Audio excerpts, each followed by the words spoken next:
This is my 10 before the end, except it's actually 5 because we're already halfway through December and I'm losing the will to live. Hi friends, welcome back to my channel. Today I wanted to bring you my kind of like end of year TBR, my 10 before the end, but not because we're already near the end and there's 5 books here. That's what we're doing today. I am honestly having a mild existential crisis at the moment, and I'm going to talk about it in more depth in a video soon, but if I seem a little low energy right now, that is because I am, and the seasonal depression has hit hard since getting back to the UK. I cannot wait to be on a plane back to my home in the States, and the sun and the warmth and my routine and my apartment and my bed.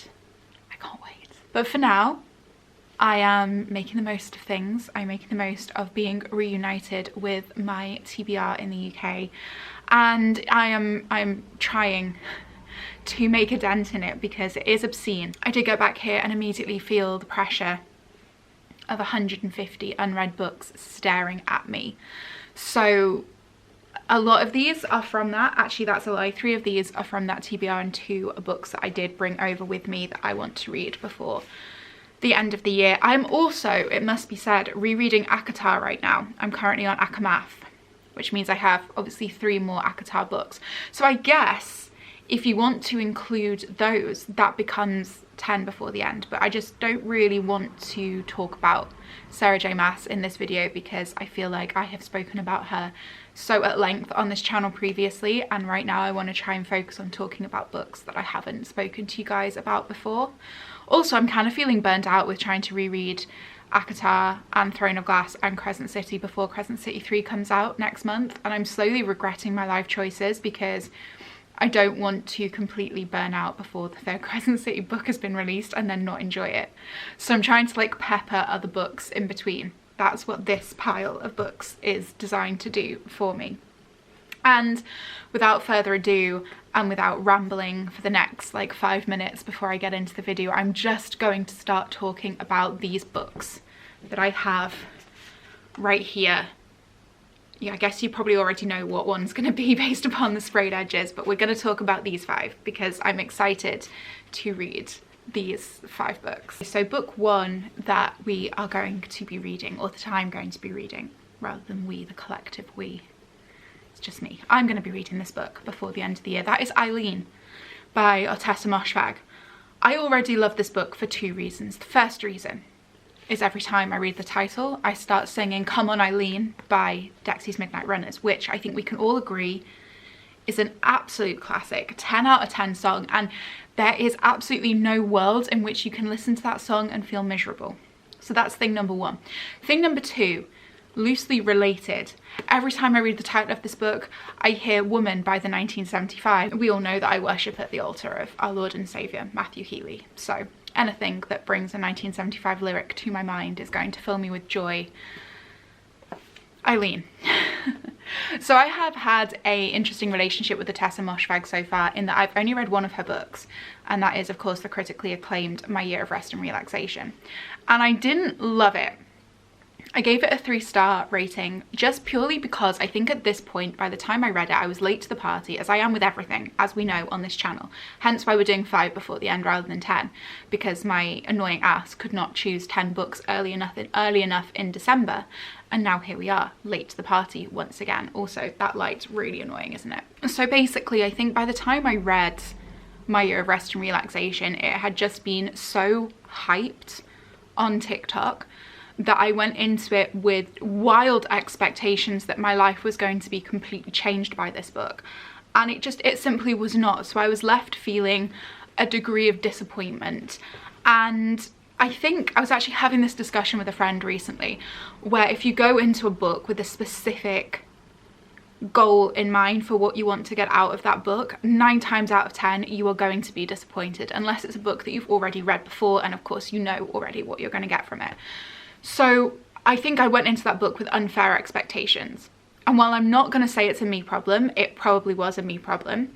So I wanted to give Atessa Moshfegh another go. And it was between reading this and Lapvona. And the reason I chose this is purely because the movie's just been released with Anne Hathaway. And I want to go see it. And I can't see it until I've read the book because I'm that gal. I'm that kind of annoying person. I can't see a movie if it's based on a book. I have to read the book first. So that's where we're at. That's why I'm picking this up. That's why I want to read it now. This, I believe, gives all of the dark, feminine, unhinged woman vibes that Atessa Moshfegh is so well known for. It's dark, it's melancholy. It's also been described on the back here as charmingly disturbing and delightfully dour, pleasingly perverse, which I feel like, honestly, from what I've seen of Atessa Moshfegh so far, kind of like encapsulates her writing generally. This was also her debut, so I'm interested in seeing like how this compares to my year of rest and relaxation. But basically this centers upon our protagonist Eileen, and I believe it's narrated by Eileen once she reaches an older age. I don't want to say old age because I don't know how old she is supposed to be, but once she matures. And so she's looking back at her younger self and her life. She's working for a prison. She is looking after her alcoholic father. She is generally in a period of life where she is not happy and she is looking for an escape. So she's, you know, doing the usual activities when you're looking to escape your reality. She is stalking one of the prison guards that she works with and getting herself into trouble shoplifting and doing all of these extracurricular activities that are probably not socially acceptable.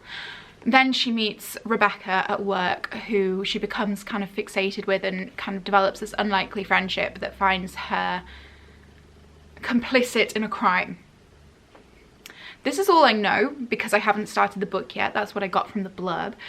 But I'm very, very intrigued. I like the fact that there is like the crime plot point. I think that's going to be interesting. I don't know if that's going to make it more of like a bit of a mystery, a bit of like a thriller.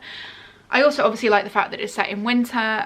That's just really the reason why I'm desperately wanting to read it in December.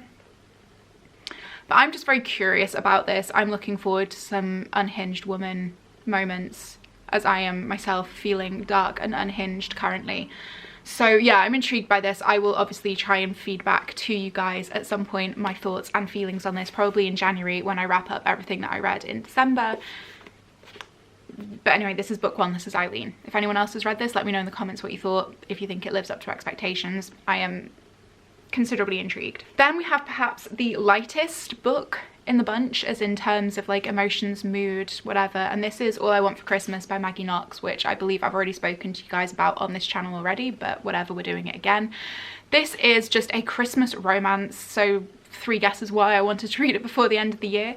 And this is about Sadie and Max, who are both country singers. They are on the country music version of The X Factor, and whilst they hate each other off camera, their kind of chemistry on camera is brilliant, as discovered when they sing a duet.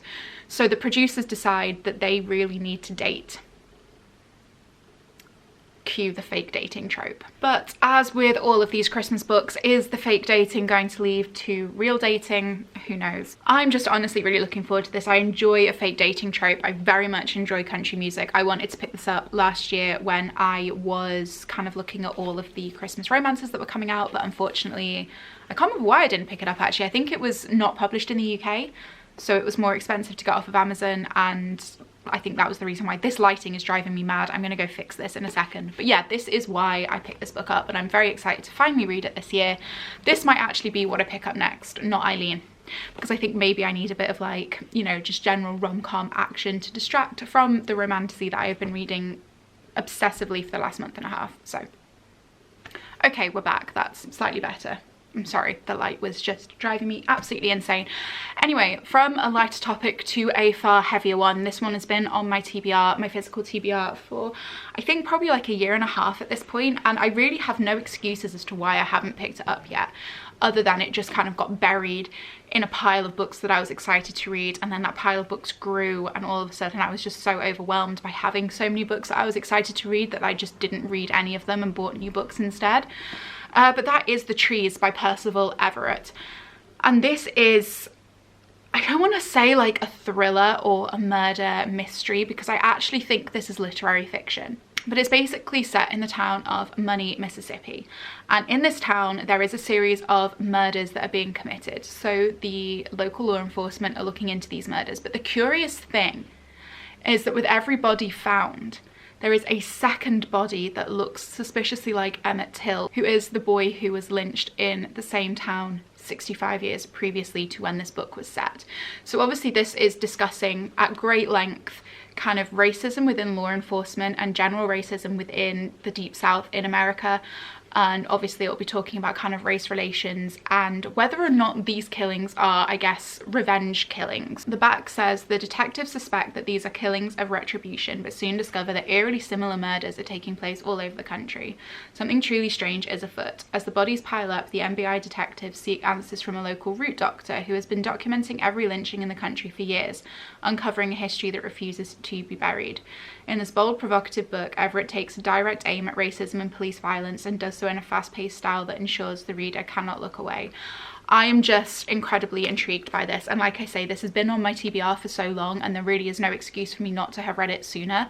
And I'm kind of nervous to read it, honestly, because I feel like it is going to make me incredibly sad, but I also am deeply in the mood to cry at the moment, so maybe it's the right time for me to be reading that.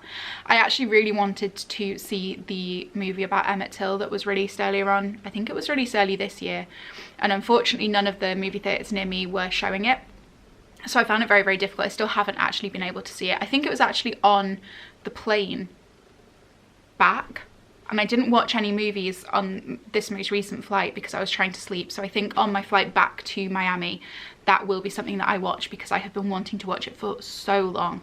Mostly because I'm still trying to like educate myself and learn more about, you know, racism in America and the history of the transatlantic slave trade. So I feel like it's important. And yeah, I feel like saying I'm excited to read this is the wrong word because I don't feel like it should be a subject that you're excited to read about.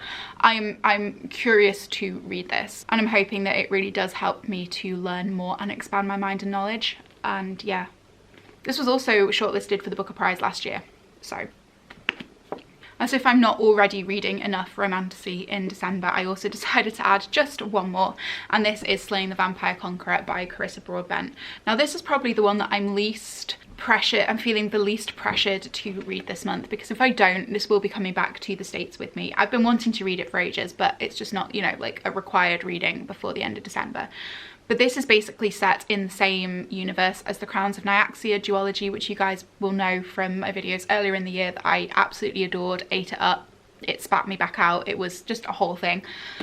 So this is a standalone set in the same universe, and this follows Silena, who is kind of like a priestess, I suppose. She sacrificed her entire life to worship her goddess, and I think within that she loses her vision as well. And she, I believe, is sent to slay the vampire conqueror, but ends up falling in love with him instead. And I think it's supposed to be her battling to save him instead of fulfilling the task that she has been set, and then also coming to terms with her changing allegiances.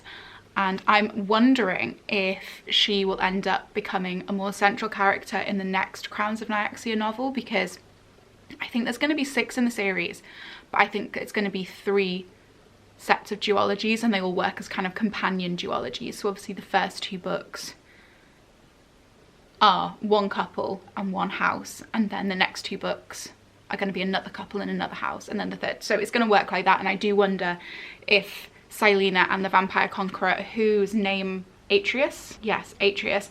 So I wonder if Silena and Atreus are going to be like one of the couples that the rest of the series focuses on. But I'm excited to get back into this world. I really did enjoy it. I ate it up. I loved it so much. I really enjoyed the world building, the magic systems, very different vampires as well from what you're used to reading from other like vampire supernatural fantasies. So I'm excited to get to this, and I'm hoping that I'm not feeling too romantasy burnt out by that point, because I should have finished Akamath by the end of today. So obviously if I have a little break from romantasy and read some of these, then maybe by the time I come into this I'm feeling more like ready for it. And then the final one to make this list is one that I really wanted to read before I actually left for the States and then didn't get around to, so I'm including it in this list because if I don't read it this month I'm actually going to be so mad at myself, and that is Alone with You in the Ether by Olivia Blake. So this follows Reagan and Aldo, who are two people who meet by chance at an art museum. Which one is it? The Art Institute. And they're both dealing with their own kind of demons, battling their own problems, and they end up kind of connecting and bonding over their shared issues.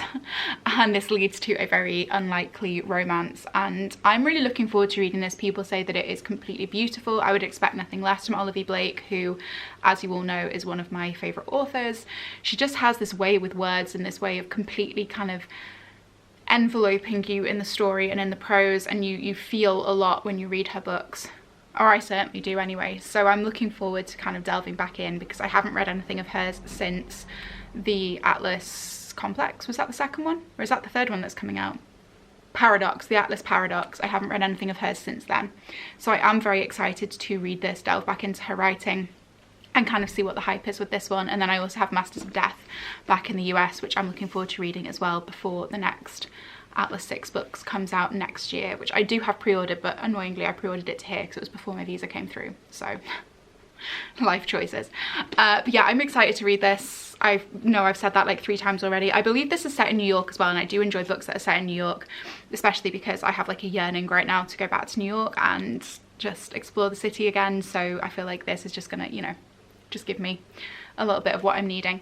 And also this edition is stunning. Look, I'm not a big fan of the UK covers. I preferred the OG cover, and I do kind of wish that her publishers, is it Tor? Yeah, I wish that Tor had kind of like kept that, but you know, beggars can't be choosers, and at least we have the book. So anyway, that is my 5 before the end.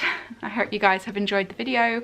Hopefully you will see me tackling these books in upcoming reading vlogs, of which I have quite a few planned. I'm trying to get into, like I said, my cadence of uploading twice a week again, and I'm also trying to like bulk film a lot of stuff, so that when I'm kind of traveling back to the States and settling back in at the end of this month, you guys are not left without videos, because I know I have been categorically awful at uploading regularly this year.